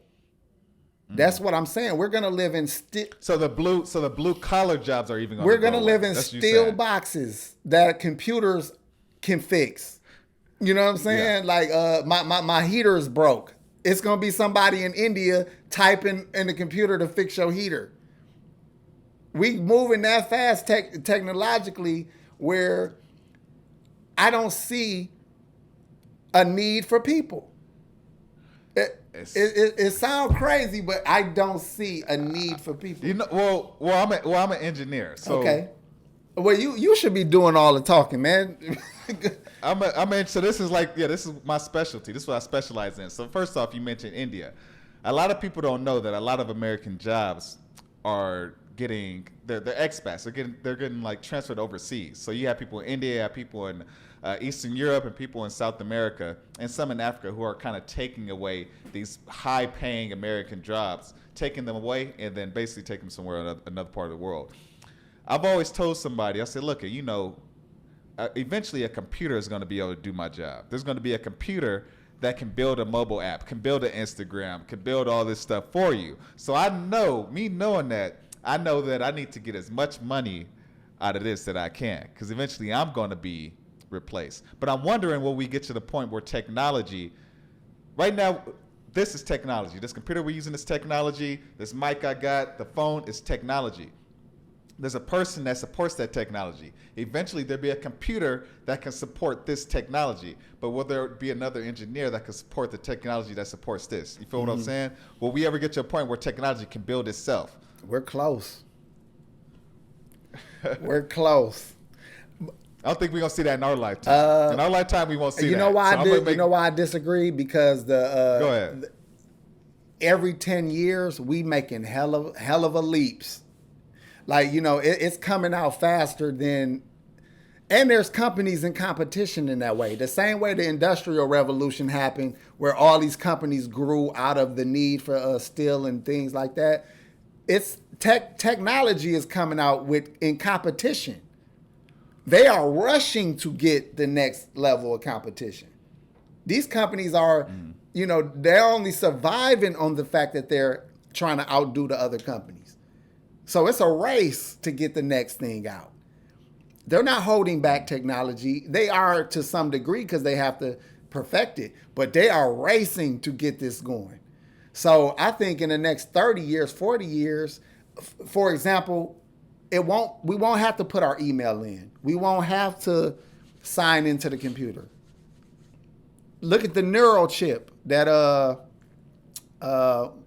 what's the guy? Elon Musk is trying to deal with. Are you familiar with it?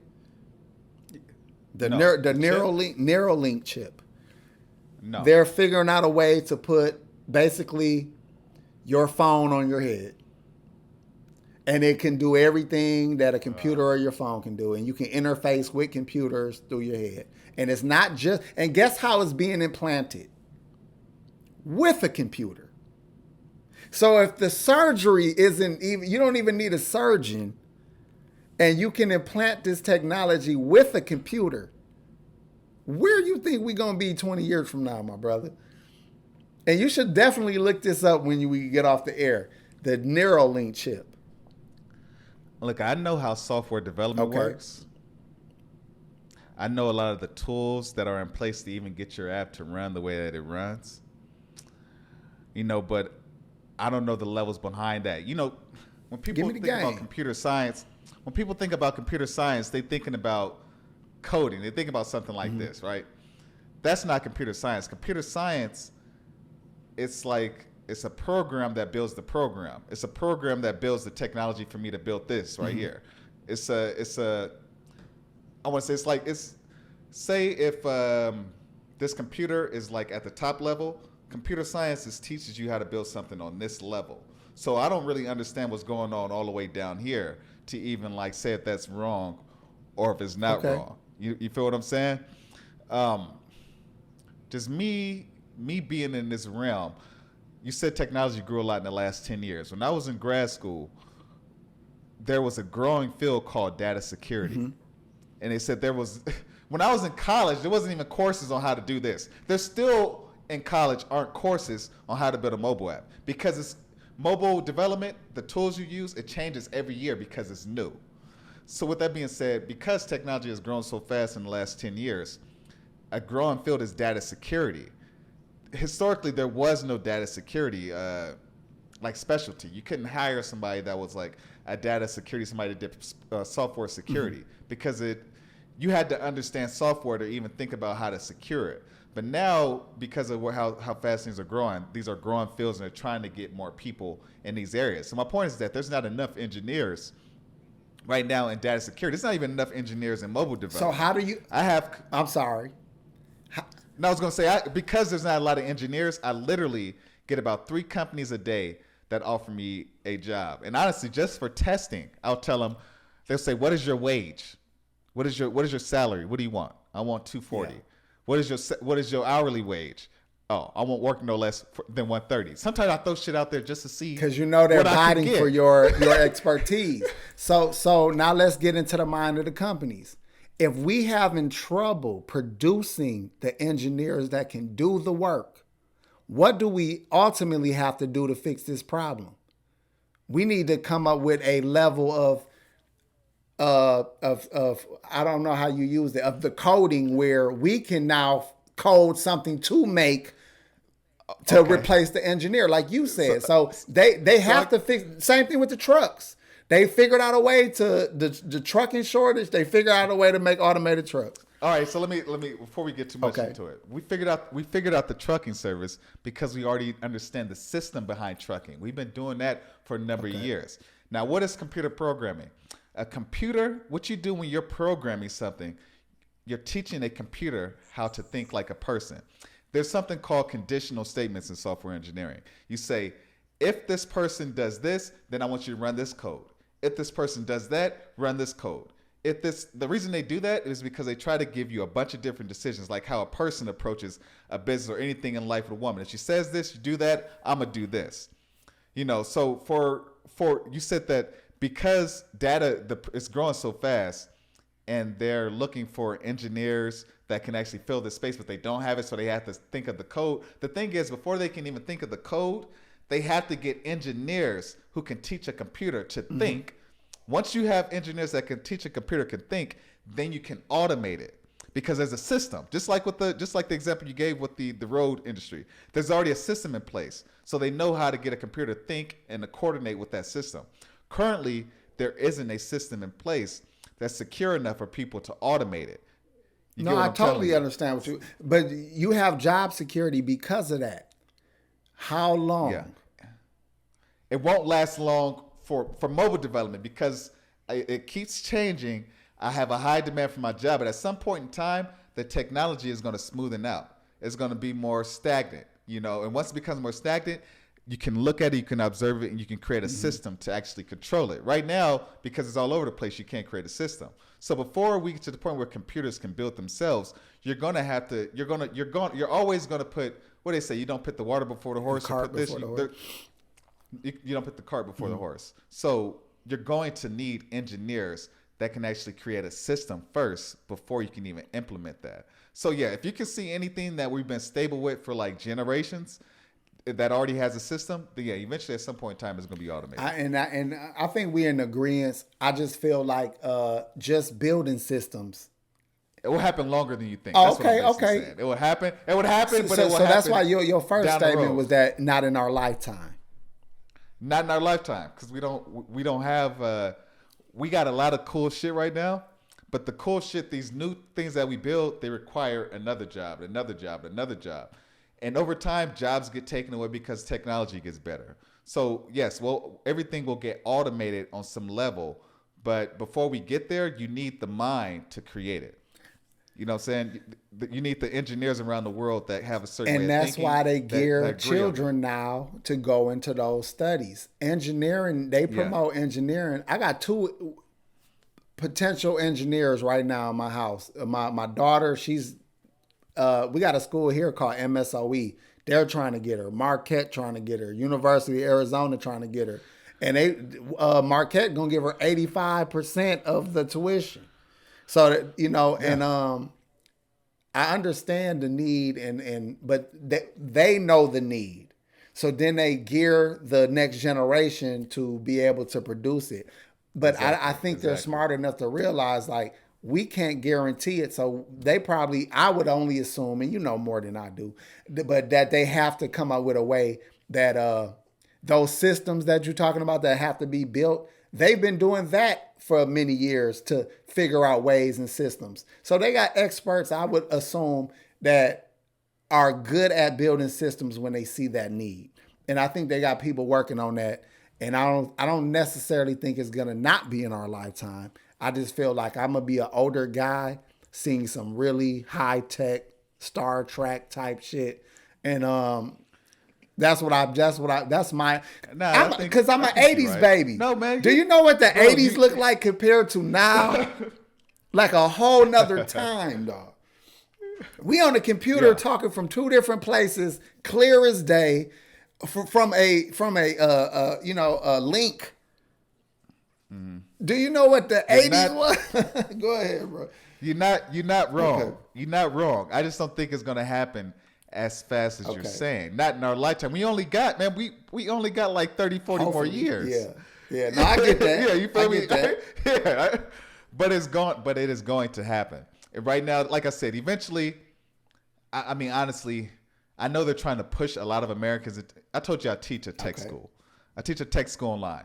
Most of my students are in Western Africa, Southern Africa, Pakistan, India, and a few in Eastern Europe. I have a small amount of Americans that are actually enrolled in my school. The reason I know this is because whenever people subscribe to my email list, once they subscribe to my email list, they're directed to my channel. But my email list, it shows me the country that they came from. So I can see like where most of the engineers are, basically where they're located. Although in America we have all these schools, we're trying to push our kids into it. For whatever reason, a lot of people in America, they don't want to go into technology. They don't like it. A lot of girls have been pushed into software engineering, but at some point in time, once they get in high school, college, they change their mind. Yeah. Even my daughter, she wants to go into chemical engineering. That's harder. But she is sales. You know what I'm saying? She has I definitely think she can do it. All right, man. Go ahead. Let me look at the next question. You said good sex equals a good relationship. Yeah. But you also said a lot of the things you write in this book about, you got to have, it's an art form, relationships with art. You got to basically make a woman feel a certain type of way. And I guess sex is tied to that. But yeah, could you elaborate how good sex makes a good relationship? You never hear that in the man thing. It's always money and looks. Why does good sex make a good relationship? Because let's say you woo a woman with your money and that other affection, the hugs and kisses and chivalry. If you deliver some bad dick after all that, you have disappointed that woman beyond measure. So you warmed up an engine to not go nowhere. That is gonna get that woman to have zero respect for you. I've interviewed women on my channel. I ask them things like this. They say all that sex don't matter shit until you put it in that perspective, and they say, well, yeah. Well, yeah, what? Yeah, it's going to be hard to respect them after that. Yeah.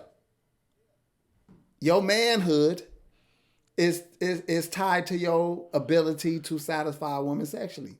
One of the oldest religions in the world was based off the man's phallus. What is this? Egypt.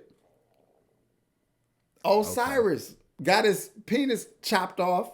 And he got his whole body chopped off, and his wife gathered his body together.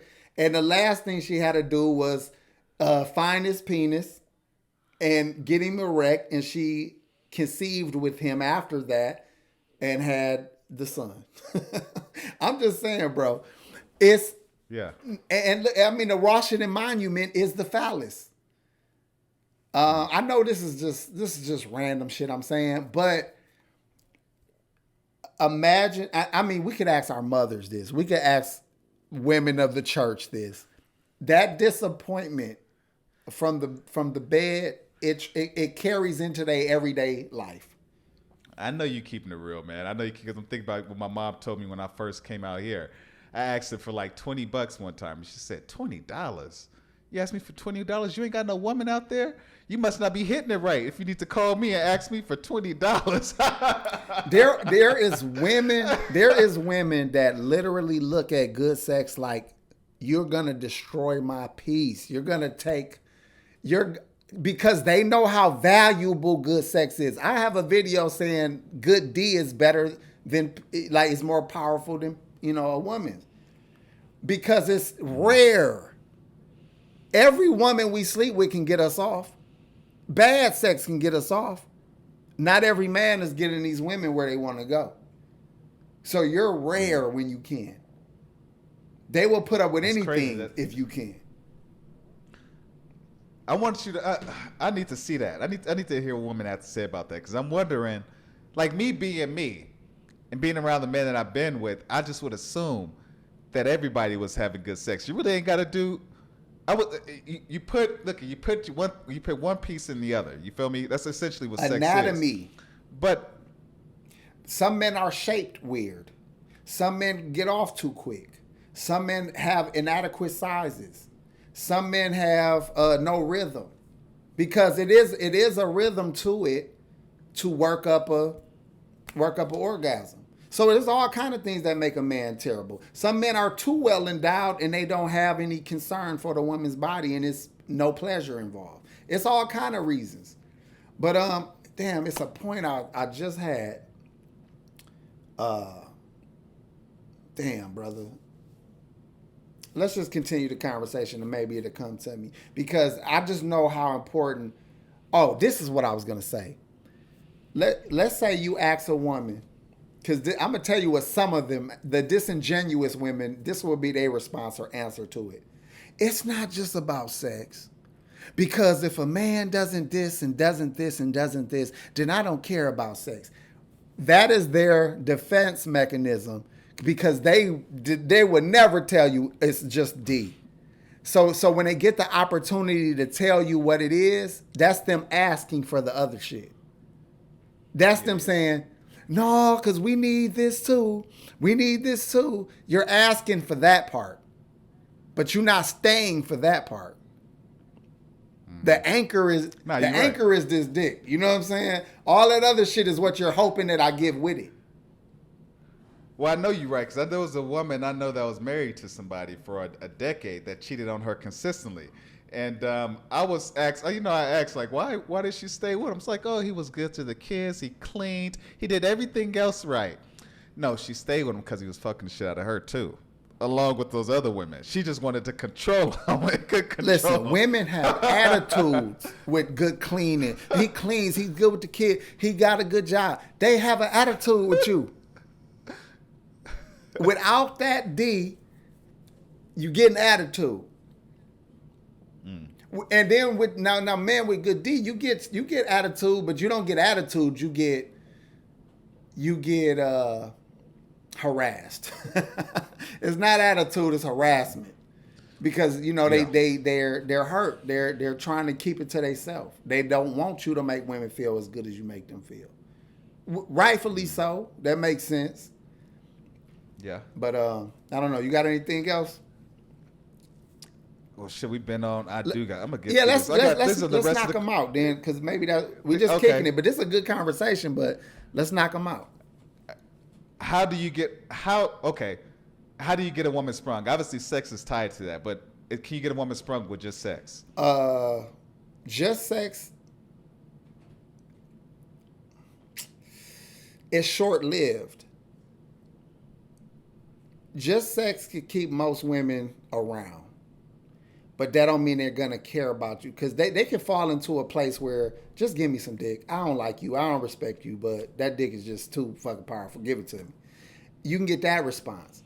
But if you're giving a woman the 3 things that I suggest, which is good sex, good conversation, and making women laugh, you're and I explained it this way: all of their physical senses are being, massaged when you pleasing them, vaginally, mentally, and you making them laugh, a belly laugh. Do you know how good it feels to have those kind of moments where every time you with somebody, you got them laughing, you got their pussy vibrating, and you hitting them with something intellectual? They are stuck. Yeah. You are irreplaceable now. Because they can get one or the other. They can get 2 out of 3. When they get 3, she's a slave to you. What I noticed too, man, is that regardless if you with the woman, if you gave her all those things and life happened, you went y'all separate ways, you always have her. That's short. You always have her. I'm telling you, bro. That's the regardless if she married or she with another man. Like, I know women who got with guys because they family thought it looked better. The guy might have been in the medical field. He might have been doing something that looked good on paper. But he ain't got what I got. You feel me? So you always got her on some level. And she let you know in subtle ways she let you know. And dog, they never forget. Even when they move on and think they good, they miss you like, dang, man. I'm telling you. So, okay, what else you got? All right. I'm not gonna get into the woman fed up part, man. Go ahead. We just won't stay long on nothing. All right. So you say you are who you attract. I forgot why you mentioned that. You said, oh shit. The reason I wanted to talk about this is because I noticed for men, like you said, you don't know shit at 20. Neither do women know shit at 20. But in a man, you're not in your prime until you in your 30s. So you've already, if you've done everything right, you've been dating, you got your heart broken, you did all this stuff, you still acquired some skills going into your 30s that helped you develop your character. But with women, it's the opposite. Women are usually in their prime between 16 to, as most women physically are in their prime between 16 to like 23 or whatnot. Then, as they get older, they realize that, oh shit, they weren't developing those same skills men were developing when they was younger that they had to develop when they get older. So the reason I bring that up, you in your video, in your video, You Are Who You Attract, you mentioned that. I want to see if you can elaborate, if you even remember that. I don't, but I would only assume that my point is simply that whatever you are, whatever level of person you are, whatever you can demand, you're working within that realm of attraction. Like you're doing what you're able to do because of who you are. You're dealing with who you're able to deal with because of who you are. You want who you want because of who you are. So you are who you attract. I'm saying everything that you're dealing with and everything that you have options for got everything to do with who you are. I remember that is what you were saying. You were saying, like, if you had a woman, you at this X level, you want a guy at that level. That guy at that level has options. And a lot of y'all got shitty personalities or something that you ain't, that you're annoying. Basically, that's what you had said. I think you said you're annoying. So if you can't keep a man or you get a certain man you don't like, you have to check yourself, basically, at some point in time. And that's really the real problem. I think we all overreach. We're going to end it with this one right here.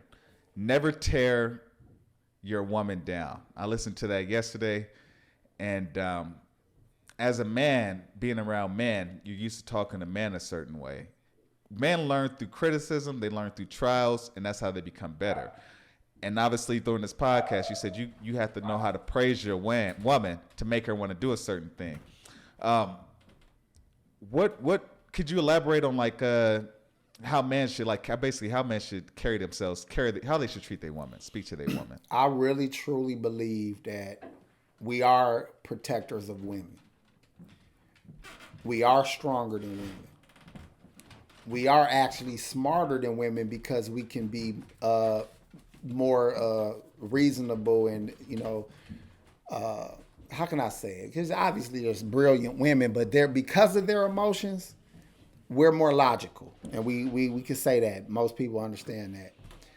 because we're logical, because we're stronger, because we should be protectors of our women, we need to protect them internally and, externally. Her thought process, her mind, her heart is our responsibility. And I think when we start saying things that are belittling or we really brash with them, I think we're being bullies. I think we being bullies. And I've done it. And I realized I didn't have to say that to fix this problem. I let her bring me to a level of immaturity where I chose to fix this problem by hurting her or fucking her head up, when I could have did this in a better way, in a more reasonable way that I would have got the same results without doing it this way. It's like you ever see a father on the field snatching his son up and yelling at his son because he don't like what his son did on the field? And a lot of parents is looking at him like, damn, dog, you could have did that way differently. You could have encouraged your son. You wanted to encourage him, but you could have did it way differently to show concern and love for your son. And I think that that's how we should behave with our women. We don't have to go shake them and yell or say really fucked up things that they never forget, when we can encourage them in a much more positive way and get the same results. I had a situation with my woman recently, and she had asked me, do I regret something that I'd done? I said, no, I don't regret. And she started to tear up a little bit. I was like, look, I know why I did it. I remember telling, and I remember talking to you about it. So you know why I did it. I said, what I wish I could do is do things differently. And I said, not just this situation. There's been multiple situations I wish I just addressed it differently because I could have handled it differently. But as far as my decision to do it, I knew that I was true in my decision. You know what I'm saying? So I was true in my intention. I get what you're trying to say. But anyways, man, thank you for being here. This is my first time doing dope, this, man. So you my first guest. You was you feel me? You was on point with all your information. I'm gonna help your channel grow. I'll send you some clips here and there of this, and we can kind of make shit happen. Man, you I feel appreciate me? you Any last a lot. words? No, man, I just want to thank you, brother, and forgive me for misstating your name, bro. But I am appreciative, but I'm not online watching all of this stuff like that. And I speak what I want to speak, and I think I am more original than a lot of people because I'm speaking from real experience and I'm not being taught or trained. So I'm glad that you actually was picking my brain and not just talking. We actually had a good conversation. So I just appreciate it, brother. When you publish your book, we'll talk again. Bet. All right? Appreciate it. Yeah. Hey, give me your Instagram and everything too in the email, man, because I've been looking for you. I can't find AP. It's AP Player for Life Player on for Instagram. AP Player for Life. I looked that up. AP Player. Oh, is it number 4? Yes. And spelled All right, correctly. I'll Don't get hit that. it with the player. It's AP Player for Life. All right. Thank you for being here, man. You You enjoy too, your brother. day. Thank you. All right.